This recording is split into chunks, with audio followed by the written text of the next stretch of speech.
We've been told our whole lives that putting ourselves first makes us selfish, that if we take time to focus on our needs, our dreams, our well-being, somehow we're neglecting everyone else. But the truth couldn't be further from that. Taking care of yourself isn't selfish, it's essential. It's the very foundation that allows you to show up stronger, healthier, and more present for the people and responsibilities in your life. Think about it. If you're running on empty, if you're constantly stretched thin, how much of yourself are you really giving? You might be physically present, but emotionally, mentally, spiritually, you're not all there. And the people who matter most to you, they don't just need your body in the room. They need your best self. They need your energy, your patience, your love, your wisdom. None of that flows if you're constantly burned out. When you focus on yourself first, you're not ignoring others. You're equipping yourself to be there for them in a more meaningful way. It's like the oxygen mask principle on an airplane. Put yours on first before you help the person next to you. Why? Because if you pass out from lack of oxygen, you can't save anyone. Life works the same way. If you're gasping for emotional air, if you're suffocating under the weight of stress and exhaustion, you can't lift anyone else. But when you breathe deeply, when you're centered and balanced, suddenly you have the strength to reach out and pull others up. The problem is, we live in a world that praises sacrifice. We celebrate the person who works late every night. We applaud the parent who gives and gives without rest. We glorify the hustle, the grind, the exhaustion. But underneath all of that applause, there's a hidden cost. The cost is burnout. The cost is resentment. The cost is a life that feels heavy instead of fulfilling. And deep down, we know it. You can feel it when your energy dips. You can sense it when you wake up tired even after 8 hours of sleep. You can see it when you snap at people you love, not because they did something wrong, but because you're running on fumes. That's the signal. That's the reminder it's time to refill your tank. And here's the thing, focusing on yourself doesn't have to mean booking a trip to Bali or disappearing from your responsibilities. It can be as simple as setting aside time for what refuels you, reading, exercising, journaling, spending quiet time in reflection, saying no when you need to, eating in a way that supports your body instead of punishes it. These aren't luxuries, they're necessities. They're the small acts of self-respect that remind you, I matter. My well-being matters. My peace matters. You see, when you treat yourself as valuable, other people start to treat you the same way. When you respect your boundaries, when you prioritize your health, when you pursue your goals with intention, it sends a message this person knows their worth. And here's the beautiful part. Once you start doing that, you don't just raise the quality of your own life. You raise the quality of your relationships, because people don't really benefit from you being overworked, exhausted, or resentful. They benefit when you're inspired. They benefit when you're energized. They benefit when you're grounded in who you are. Too many of us mistake exhaustion for commitment. We think that the more tired we are, the more proof we have that we're giving enough. But that's not proof of love. That's proof of misalignment. Real love, whether for your family, your career, or your purpose, doesn't mean destroying yourself to show up. It means fueling yourself so you can show up consistently. Self-priority isn't about choosing yourself over others. It's about choosing yourself so you can show up with others in a stronger way. And let me be clear, you don't need permission to do this. You don't need the world to understand. Some people will call you selfish. Some people will question why you're setting boundaries, why you're resting, why you're choosing differently. That's okay, because the truth is, those people are benefiting from you being drained. They're used to you giving endlessly. But once they see you thriving, once they see you shining from a place of strength, they'll realize it was never selfish. It was necessary. So, the challenge I leave you with is this: stop apologizing for putting yourself first. Stop feeling guilty for taking care of your body, your mind, and your soul. Start embracing the truth that self-priority is the greatest gift you can give, not just to yourself, but to everyone around you. Because when you focus on your growth, when you guard your energy, when you nurture your own well-being, you don't just survive, you thrive. And when you thrive, everything and everyone connected to you thrives too. We've all heard the phrase, energy flows where attention goes. But most of us don't realize how true it really is. Your life is a direct reflection of where you place your focus. If your mind is constantly locked on negativity, on stress, on what's wrong, you'll find yourself surrounded by more of it. But when you shift your attention toward growth, gratitude, and possibility, suddenly opportunities start appearing where before there were only obstacles. Focus is powerful. It's magnetic. Think about it. When you buy a new car, suddenly you start noticing that same model everywhere. It didn't just appear overnight. You trained your brain to recognize it. The same thing happens in your life. If you focus on problems, you'll see more problems. If you focus on solutions, you'll notice possibilities you were blind to before. Your attention is like a flashlight in the dark. It doesn't remove everything around you, but it reveals what you choose to see. And what you choose to see determines how you act, how you feel, and ultimately what you create. So often we waste precious energy obsessing over things we can't control. What people think, what they say, what they do. And in doing so, we hand over our power. Imagine if instead, you turned that same energy inward. Imagine pouring that focus into learning, into building, into healing, into becoming. The return on that investment is immeasurable. You can't control how others move, but you can always control where your focus goes. This is why discipline matters. Your attention is the most valuable currency you own. Advertisers fight for it, distractions steal it, people demand it. But you get to choose where it goes. Do you place it on gossip, drama, and comparison? Or do you place it on growth, peace, and progress? That choice alone shapes your reality more than luck, talent, or timing ever could. Energy is not infinite. Each day you wake up with a limited supply, and by the end of the day, it's gone. The question is, where did you spend it? Did you pour it into worrying, scrolling, or overthinking? Or did you direct it toward habits, relationships, and goals that move your life forward? Most people don't have a lack of energy. They have a lack of focus. They scatter it everywhere and then wonder why nothing is growing. But here's the beauty, you can redirect anytime. Even now, you can decide that today, you'll stop feeding what drains you and start feeding what builds you. Because what you water grows. If you water fear, it grows.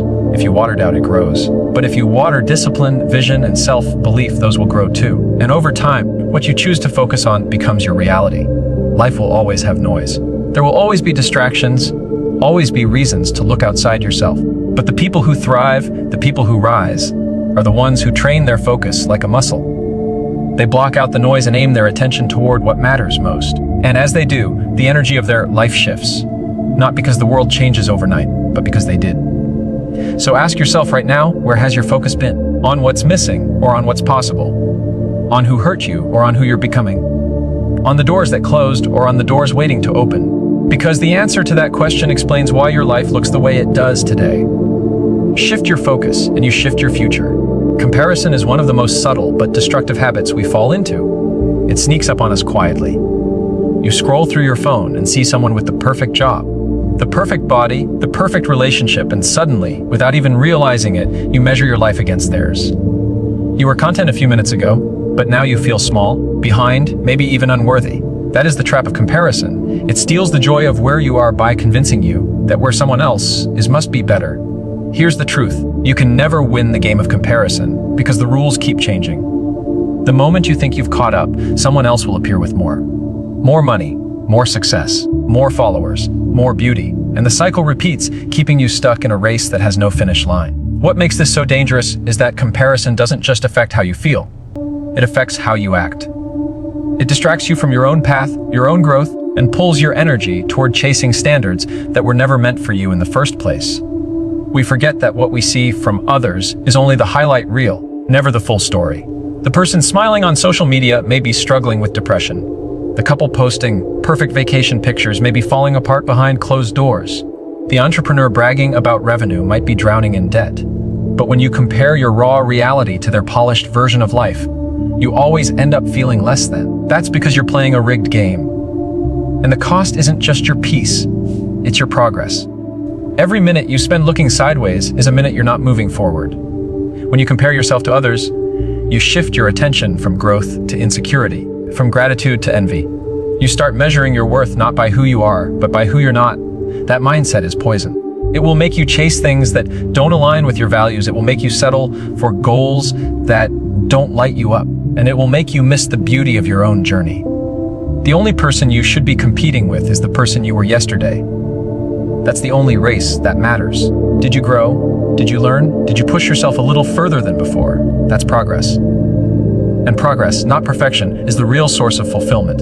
You don't need to be the best. You just need to be better than you were. Imagine what would happen if you stopped comparing your chapter 3 to someone else's chapter 20. You'd realize you're not behind. You're simply in a different part of the story. And your story, when written fully, will be just as meaningful. Comparison blinds you to the blessings already in your life. It keeps you from appreciating what you have because you're too busy focusing on what you think you lack. Gratitude is the antidote. The moment you start counting what's good in your life, what's growing, what's working, you shift your perspective. Gratitude turns not enough into more than enough. And when you're grateful, comparison loses its power. It's also important to understand that what you admire in others often reflects something that's possible in you. Instead of using comparison to tear yourself down, use it as inspiration. If you see someone thriving, don't let it remind you of what you're missing. Let it remind you of what's possible. Their success doesn't diminish yours, it proves that growth is achievable. And if they can do it, so can you, on your own terms, in your own timing, with your own style. The key is shifting from envy to empowerment. Instead of saying, why them and not me, start saying, if them, then why not me too? That small shift changes everything. It takes you from feeling powerless to feeling capable. It moves you from resentment to motivation. And when you operate from that space, comparison stops being a thief and becomes a teacher. But at the end of the day, the deepest freedom comes when you stop measuring yourself by anyone else's yardstick. You are not here to live their life. You are here to live yours. Your journey, with its unique struggles and triumphs, has value that no one else's story can replace. When you fully embrace that, you stop needing to keep up. You stop chasing approval. You start running your own race, at your own pace, toward your own finish line. And in that space, joy isn't stolen anymore. It's restored. So if you find yourself slipping into comparison, pause. Remind yourself their path is theirs, my path is mine. What I see isn't the whole story, but what I live is real. And the only person I need to be better than is the version of me from yesterday. That's how you win. That's how you reclaim your joy. Saying yes to everything might feel like kindness, but in reality, it's often self-betrayal. Every time you say yes to someone else while ignoring your own needs, you are slowly erasing pieces of yourself. You end up overcommitted, overwhelmed, and underfulfilled. Boundaries are not about shutting people out. They're about protecting the parts of you that need to stay whole so you can continue showing up in life without resentment. Without boundaries, you become like a door left wide open. Anyone can walk through, take what they want, and leave you empty. But when you set boundaries, you're not locking people out. You're creating balance. You're deciding what belongs inside your space and what doesn't. Boundaries are a form of self-respect. They're the line that says, this is where I end, and this is where you begin. When you fail to draw those lines, people unintentionally or sometimes intentionally cross them. And before long, you're living more for them than for yourself. You start resenting the commitments you agreed to, resenting the relationships that drain you, resenting the life that feels like it's no longer yours. That resentment is the direct result of a missing boundary. Think about the times you've said yes when you really wanted to say no. Maybe you agreed to help someone even though you were exhausted. Maybe you stayed in a conversation that felt toxic because you didn't want to upset anyone. Maybe you kept quiet when something bothered you because you were afraid of conflict. On the surface, those choices might seem harmless, but over time, they add up. They drain your energy, your peace, and your sense of control. You become a people pleaser, and pleasing everyone else means you lose yourself in the process. Boundaries are how you take your power back. They allow you to move through life with clarity, knowing what you stand for and what you won't tolerate. And here's the truth. People who benefit from you having no boundaries will always call you selfish when you start creating them. But that's only because your new strength interferes with their convenience. The people who truly love and respect you will honor your boundaries because they know it's what allows you to stay healthy and present in the relationship. Setting boundaries doesn't mean you love people less. It means you love yourself enough to stay whole so you can love them better. If you're constantly depleted, you can't give your best. But when you guard your time, your energy, and your mental space, you show up to relationships from a place of fullness rather than emptiness. A healthy boundary is not a wall that isolates. It's a door that opens and closes with intention. It lets in what strengthens you and keeps out what harms you. It's important to remember that boundaries are not just with other people. They're also with yourself. Sometimes the hardest person to say no to is the one in the mirror. You need boundaries with your habits, with your impulses, with the distractions that steal your focus. Saying no to late night scrolling might mean saying yes to better sleep. Saying no to unhealthy food might mean saying yes to energy and health. Saying no to procrastination might mean saying yes to your future success. Boundaries are not just about limiting others. They're about guiding yourself toward who you want to become. Many people resist boundaries because they're afraid of conflict. But boundaries don't create conflict. They reveal it. They expose where misalignment already exists. And sometimes that exposure is necessary, because without it, you're living a life built on silent resentment rather than honest respect. Setting a boundary might be uncomfortable at first, but it saves you from far greater pain later. And the more you practice it, the more natural it becomes. The beauty of boundaries is that they create freedom. It sounds backward, but it's true. When you know what you will and won't allow, you stop living in constant tension. You don't have to wonder if someone's taking advantage of you, because you've already drawn the line. You don't have to carry guilt for saying no, because you know saying no to something is always saying yes to something else that matters more. Boundaries give you clarity, peace, and the power to live intentionally. So the challenge is simple, but not easy. Stop saying yes out of fear and start saying no out of love. For yourself, for your energy, for your future. Protect your peace as fiercely as you protect your possessions, because peace is harder to replace. Boundaries build balance. They remind you that your time is valuable, your energy is precious, and your life is yours to live. And when you honor that truth, everything around you begins to shift. Your relationships improve, your stress decreases, and your sense of self grows stronger than ever. No amount of external success can fix what you refuse to face within yourself. You can chase promotions, buy the car, get the relationship, stack up achievements. But if the inside isn't right, the outside will never feel enough. That's because true growth doesn't begin with what you achieve, it begins with who you are becoming. It's an inside job, and until you take it seriously, everything else will feel temporary. You can patch holes with accomplishments, but if you never fix the foundation, the cracks will always reappear.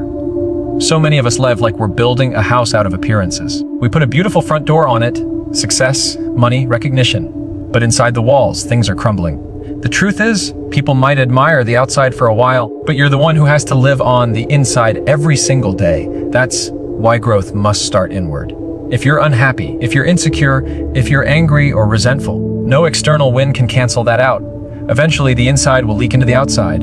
Your words, your choices, your relationships, everything will reflect what's going on within you. Think about it, how many celebrities, athletes, or leaders have everything the world says should make them happy, yet they end up broken. It's because you can't outrun your inner world. You can't buy peace, you can't perform your way into healing, and you can't escape yourself. Wherever you go, you take you with you. That's why the work has to happen inside first. Growth from the inside looks like honesty. It looks like taking a hard look at the parts of yourself you'd rather avoid. The fears, the insecurities, the patterns that keep showing up. It's uncomfortable, yes, but it's also powerful. Because when you face it, you can change it. Healing isn't weakness, it's courage. Looking inward isn't selfish. It's the most selfless thing you can do, because the healthier you are inside, the more positive energy you bring into every space you walk into. External achievements without internal growth are like pouring water into a bucket with holes. No matter how much you fill it, it keeps leaking. You might feel satisfied for a moment, but it doesn't last. Internal growth, on the other hand, repairs the bucket. It allows you to hold on to joy, peace, and fulfillment. It's not about collecting temporary highs, it's about building lasting strength. One of the biggest misconceptions we have is believing that time alone will heal us. But time doesn't heal wounds, what you do with that time does. If you don't face what's broken inside, years can pass and the pain will still be there, maybe even worse. Growth requires intention. It requires deciding that you will no longer ignore what needs to change. That could mean seeking therapy, journaling, meditating, or simply being brutally honest with yourself about where you are and where you want to be. Another important part of internal growth is discipline. Growth is not just about awareness, it's about building habits that align with who you want to become. Reading books won't change you if you don't apply them. Listening to motivational speeches won't change you if you don't live differently after. Discipline is the bridge between inner work and outer results. When you create habits of consistency, whether in your health, your mindset, or your daily actions, you slowly transform. That transformation starts invisible, but over time, it becomes undeniable. It's also important to understand that growth doesn't mean perfection. It means progress. It means forgiving yourself when you stumble but refusing to quit. It means recognizing that setbacks are not signs of failure, but opportunities to learn. Growth is not a straight line. It's a journey filled with ups and downs. But every step forward, no matter how small, matters. The best gift you can give yourself is to stop waiting for external validation to make you feel complete. You don't need applause to know your worth. You don't need a title to know your purpose. You don't need someone else's approval to know you are enough. When you grow from the inside, those truths stop being slogans and start becoming your reality. You start moving differently, speaking differently, and living differently, because your confidence doesn't come from what you have, it comes from who you are. So the challenge is this: before you chase the next accomplishment, stop and ask yourself, am I working on the inside as much as I'm chasing on the outside? Because if the answer is no, you'll always feel like something's missing. But if the answer is yes, if you are committed to your inner growth, then no matter what happens outside, you'll have peace, strength, and resilience that can't be shaken. That is the kind of success that lasts. When life feels chaotic, it's often a reflection of misalignment within yourself. You can be working hard, giving everything you've got, but if your actions aren't aligned with your values, your goals, and your deeper purpose, it will always feel like you're pushing against the current. Alignment is what brings flow. It's the invisible thread that connects your inner world with your outer results. When you align your thoughts, your choices, and your habits with who you truly are and what you truly want, life doesn't become easier overnight, but it becomes clearer. You stop wasting energy fighting battles that aren't yours and start focusing on what moves you forward. So many people live misaligned lives. They take jobs they don't believe in just to impress people they don't even like. They stay in relationships that drain them because they're afraid of being alone. They adopt habits that numb their pain instead of heal it. And then they wonder why they feel stuck, why nothing feels fulfilling. The truth is, misalignment will always lead to frustration. It's like trying to drive a car with the wheels turned in different directions. You might move, but you won't move far, and you'll wear yourself out in the process. Alignment, on the other hand, creates peace. When your daily actions match your deeper values, you don't need to force motivation. You don't have to drag yourself through the day because your life has a rhythm that feels natural. That's why people who are aligned with their purpose often look like they have endless energy. It's not that life is easier for them. It's that their energy is being poured into something that feeds them instead of drains them. But alignment doesn't happen by accident. It requires clarity. You have to be honest with yourself about what really matters to you, not what your parents told you should matter, not what society says is important, not what looks good on Instagram. What truly matters to you? If you value family but spend all your time chasing status, you'll feel empty. If you value creativity but hide in a safe routine, you'll feel restless.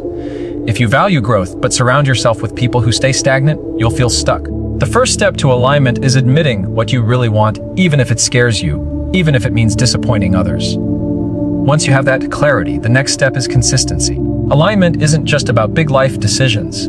It's about the little ones you make every single day. You can't say health matters to you and then constantly ignore your body. You can't say relationships matter and then never make time for them. You can't say growth matters and then avoid every challenge. Alignment means your words and actions match. It means your calendar, your habits, and your energy reflect your values, not just your intentions. The beautiful thing about alignment is that when you start living it, the pieces of your life begin to fall into place almost naturally. You'll notice that the wrong people drift away and the right ones show up. Opportunities that felt out of reach before suddenly come into view. Challenges don't disappear, but they stop feeling like meaningless obstacles and start feeling like stepping stones. Because when you're aligned, even the struggles serve a purpose. They refine you instead of breaking you. It's important to understand that alignment isn't about perfection. You'll still make mistakes.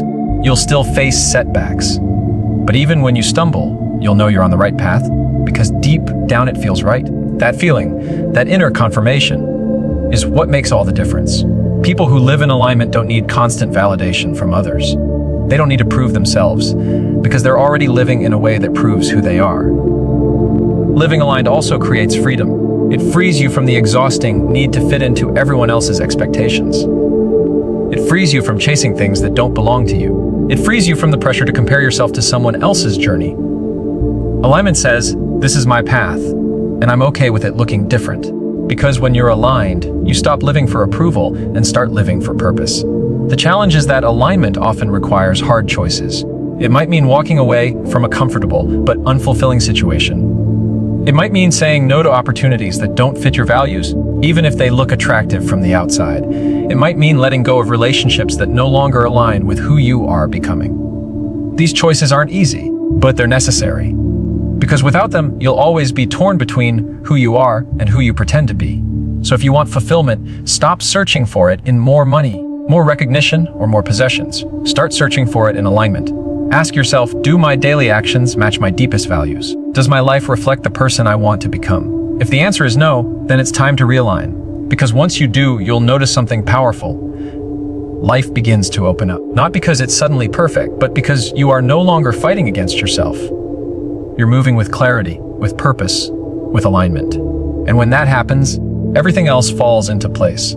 At the end of the day, everything we've talked about comes back to one simple truth. When you focus on yourself, everything else begins to align.